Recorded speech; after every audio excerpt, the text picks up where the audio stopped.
Meeting in a house church or small group is becoming more and more popular, but it's not without its critics.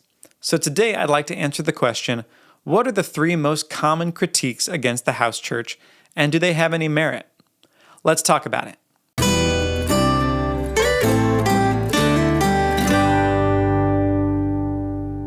Welcome to the Worship Homestead. My name is Nathan Smith. Thank you for joining me. Today we're going to be talking about house churches and their critics. But before we get to that, I'd like to give you something. If you go to my website, blueprintsounds.com, you can get access to my free worship guide called the Worship Booster Pack. It's full of PDF manuals and online workshops and everything from how to build a better band, cheat codes for church sound, songwriting, and much more.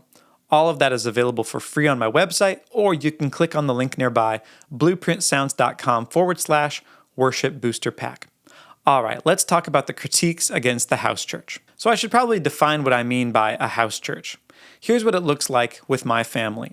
We meet in my parents' home, in their living room, about 7 to 9 people, and usually we will meet, we'll have a meal together first, we'll clean up, we'll have coffee, we'll talk, and then I'll get out my acoustic guitar, and my dad may share a scripture or a prayer beforehand, and then we start to worship. And then during worship, we'll pray, or we might share a dream, or we might share something that we felt like God was sharing with us throughout the week, and that could be anybody in the group that would be allowed to share and talk. It's very free form, there's no set order of events, even though there is kind of a loose, we're going to do this, then that. Then after we pray and we finish up, my wife usually bakes some dessert, and we have some dessert, which is awesome. And then I wrestle my shoes onto my little girls, and we go home. That's what church has looked like for us for the last 15 plus years. But there are detractors, especially from the established brick-and-mortar churches. If you go online, you can find all sorts of reasons why house churches and small groups like that are not correct. And here are the big 3 that I found. There's a lot of different detractors, but if you boil down their arguments, I would say that it kind of fits into about 3 categories. And the first one is this. People from institutional church say that house churches, number 1, aren't accountable, and they don't hold their people accountable like you can in a regular church. The argument goes that in an institutional church with a pastor and a board of elders and deacons and all of the structure that we think of in modern church, a congregant has an accountability structure around him or her that keeps them from going off of the deep end in their personal life. Whereas with a house church, everything is so free-form and so organic, and it doesn't have any of those structures of elders and deacons and head pastor, that you're not going to get the same accountability in a small group, because you could just leave, as you would being a member in an established church. Here's what's wrong with that idea. My brother is a pastor of a brick-and-mortar church. And last week, my wife and he and his wife all had lunch together, and we had a wonderful time, but we talked about this very thing of accountability in the congregation. And he also talks with a lot of pastors in his denomination in his area. And one of the things that grieves those pastors so much is when they meet with a couple for marriage counseling. And, they're going through a rough patch, they talk with them, and they kind of tinker on the edges, they talk about some stuff, and then years later, the marriage falls apart. And inevitably, what we find out in the aftermath is that couple, one of them, wasn't being perfectly honest. They weren't really being accountable. They were kind of accountable. They told the pastor and his wife a little bit about what was going on, and so they counseled them with what they knew. Ryan and his wife, or whoever pastor, you can only counsel what you know, and you can't pry open a person's brain and find out what's really going on in their lives. And so very often they would counsel what they knew, and then later on the marriage would fall apart, and then you would find out, there was some other thing. There was some way bigger hidden sin that you didn't tell the pastor about because, you didn't want to. Shame, right? Whatever it is, self-justifying, defending yourself. When you're not completely honest, you can't get help unless you are completely honest. Well, that can happen in a house church or a mega church. You as a congregant are only as accountable as you want to be. Even a man in his own marriage can hide lust, pornography, drug use, addiction to gambling, whatever it may be. He can live a double life for a little while until his wife finds out, but if he doesn't want to be accountable, he won't be accountable. The only way to be accountable is to open up everything and say, this is what's going on in my life. The church structure makes very little difference in that regard. But let's look at leadership. How many high-profile pastors have we seen in just the last year that have fallen into some sort of church scandal? I could name 10 off the top of my head right now. Well, did those pastors not have accountability? Did they not have a board? Did they not have a denomination over them? Did they not have all of those church structures? And yet, what happened? Well, there's a lot of different ways that it works. The simplest way is that they just keep the sin hidden and they didn't tell anybody, just like a congregant. The second way that you can get away with it as a church leader, because you have power, is to just appoint a bunch of yes men to be on your board. I can think of one example where the church leader, the face of the organization, also had a team around him that were yes men, that were cut from the same cloth, and they said whatever he said, they did. And so he was able to string that deception out for years because they trusted him inherently, because he surrounded himself with the right people. And predators and narcissists really, really know how to do that. They know people so well. They're students of human behavior. They can tell if a person is going to be the kind of person that will enable their bad behavior and look the other way, or trust them so that they never sense anything, or if that kind of person is the kind of person who is going to call them to account. When you are dealing with a predator in leadership, if you are a stand for truth kind of person, you won't last long on his or her leadership team. Or the third option, and we've seen this in the past too, is that the leader just creates a culture of immorality around him. He draws people to himself that will just dive into the same pool of immorality that he does, and he can even use doctrine or theology and warped ways of reading the Bible to excuse his behavior, but the behavior of the group, so that everybody becomes part of the same incestuous, awful culture. And that way he protects himself, because then the boat is too big to fail. Nobody can speak the truth because they're afraid of what's going to happen to them. So those are just 3 ways that a leader who doesn't want to be accountable can make the system work for him or her. The system doesn't matter. It can be gamed, whether it's a megachurch or a house church. The structure of institutional church that a lot of people think is going to provide them safety does not provide them the safety they think it does. Let's move on to the second critique that some from the institutional church level against house churches. They will say, you are walking in rebellion if you're in a house church, because you're supposed to be under the authority that God has placed over you. And oftentimes they will quote the Bible. They'll use Romans. So here I am in Romans 13. Everyone must submit himself to the governing authorities. There is no authority except that which God has established. The authorities that exist have been established by God. Consequently, he who rebels against the authority is rebelling against what God has instituted, and those who do will bring judgment on themselves. Well, that seems pretty cut and dry, right? If you are a member of a church and you're thinking, well, I want to leave and go be part of a house church, if you have a controlling pastor, he will probably point you to Romans 13 and say, hey, you are supposed to be subject to the authorities that rule over you. And in this case, God has vested that authority in me as your head pastor. You are not acting in the will of God if you leave. Okay, the problem with that argument is that it only works one way. It does not work in reverse. And here's what I mean. I'm going to read a statement from a church that just had a high-profile pastor fall. It's been in the news, it's been splashed all over websites, and here's just a flavor of their statement. In light of this, may we be reminded that we are all sinners, and Jesus Christ came into the world to save sinners, and Christ remains head of his church, which is bigger than any fallen man. In fact, Jesus Christ will continue to lead his church, including yada, yada, yada.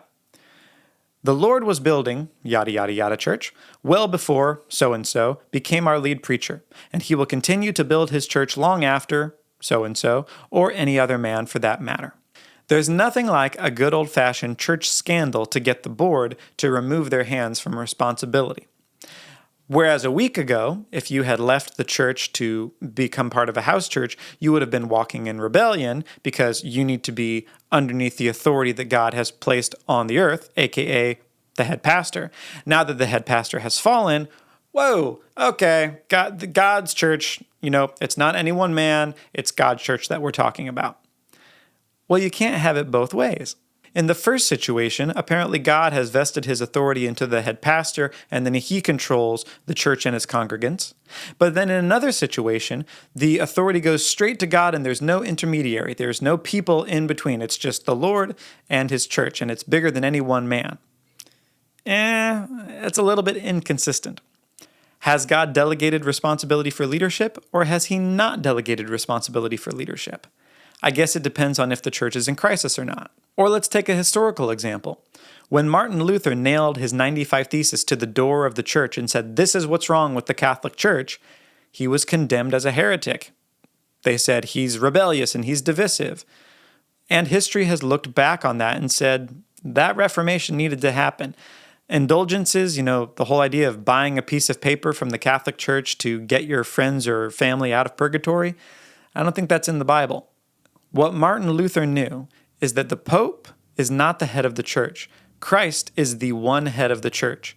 And whether it's the Pope or whether it's the head of your local church, there is no man who is the intermediary between you and God who says, this is the will of God for your life. No, you find that out from God himself, not through the Pope, not through an elder or a deacon. Every man has to know the Lord for himself and has to be under his authority for himself. And that brings us to our third critique that people level against house churches. And that is, well, if you're in a house church, it's just a matter of time before you fall into error or heresy, or you're probably going to become a cult because that's what happens in house churches.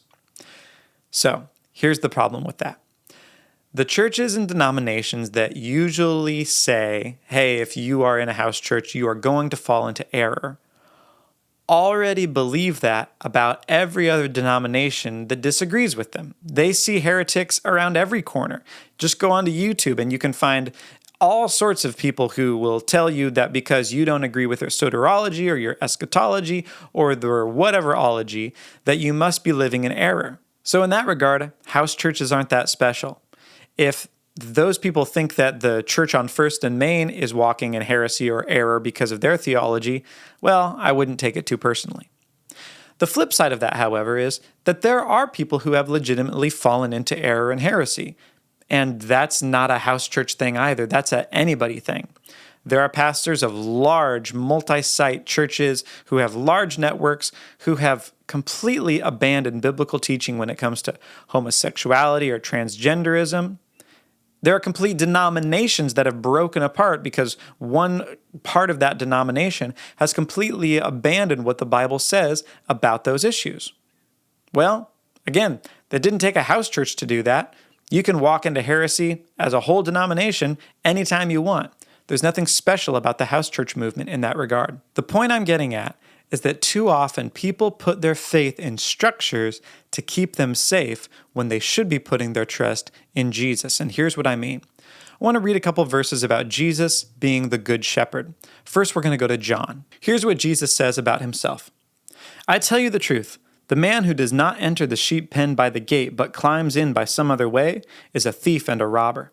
The man who enters by the gate is the shepherd of his sheep. The watchman opens the gate for him, and the sheep listen to his voice. He calls his own sheep by name and leads them out. When he has brought out all his own, he goes on ahead of them, and his sheep follow him because they know his voice. But they will never follow a stranger. In fact, they will run away from him because they do not recognize a stranger's voice. Jesus used this figure of speech, but they did not understand what he was telling them. Therefore, Jesus said again, I tell you the truth, I am the gate for the sheep. Jesus is the good shepherd. But he warns us that there are those that will try and deceive us. And he says in Matthew 7:15, watch out for false prophets. They come to you in sheep's clothing, but inwardly they are ferocious wolves. By their fruit you will recognize them. Do people pick grapes from thorn bushes or figs from thistles? Likewise, every good tree bears good fruit, but a bad tree bears bad fruit. Jesus tells us in Matthew how we can distinguish the wolves from the sheep. It's really simple. Judge them by their fruit. Don't judge them by the strength of their arguments or their dogma or their bylaws or their church governance or the reach of their network or how many people attend their church. None of that really matters aside from fruitfulness. I'm not saying that church structures don't matter. What I am saying is that when you put your trust in structures and you say, this is our pen that we've made, now we know that we're safe, you are just giving yourself an illusion of safety and it's not true safety. Again, think back about all of the failures that we've seen in leadership over the past year. And it doesn't matter what denomination. No denomination has been left untouched by the exposure we've seen in the last year. It's been intense and there's been a lot of heartbreak. What do we learn from that? Well, what we should learn from that is that those structures that we thought that would keep us safe, they don't keep us safe. Just because a pen has been built with bylaws and church structures and here's the four walls, hey, you'll be safe in here, it doesn't mean that you turn off your discernment. Because what does Jesus say? He says, my sheep know my voice. Being in the fold, being in Jesus's pen is a spiritual dynamic that takes listening to his voice and having discernment. And it doesn't matter what church that you belong to, no matter how good their doctrine or whatever it is, how much you may think on an earthly level, oh, we'll be safe here, don't trust it. You have to discern for yourself the voice of the Lord and then judge leadership by its fruit. So let's get back to the house church. If you look at the three critiques I laid out, accountability, authority, and falling into error, there is no difference between what you would find in a house church and what you'd find in a brick-and-mortar church. So why pick a house church? Because in some ways it's less convenient than being part of a brick-and-mortar church. Here's what I've discovered. When you take away the structures of a building, a stage, a special class of people that do all the talking and singing, and then everybody else being passive, sitting forward, facing in rows, something happens. You make space for the fruitfulness that Jesus talks about. It doesn't guarantee that you'll have fruit, but it does give you the space for everyone to participate and share that fellowship, that koinonia that the early church had. And if you want to know more about that, go watch the previous 4 videos that I did.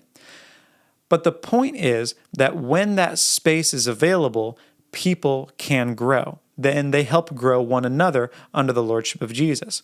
But when we fill it with so much structure, we find that we cap out what people are able to do, and that's just because the ministers are doing a lot more and the congregants are doing a lot less. There's a very, very large gap between what the ministers do and the congregants do. The beauty of the house church is that it levels the field and allows everyone to grow. Remember, it doesn't mean that everyone will grow. It gives the opportunity, it gives the space for that growth. But what you can get, is the fruitfulness that Jesus said is the thing. Judge them by their fruit. That's what we're after. Hey, I hope that video helps you. And again, if you need help with your worship team, go to blueprintsounds.com/worship booster pack. Until next week, God bless and goodbye.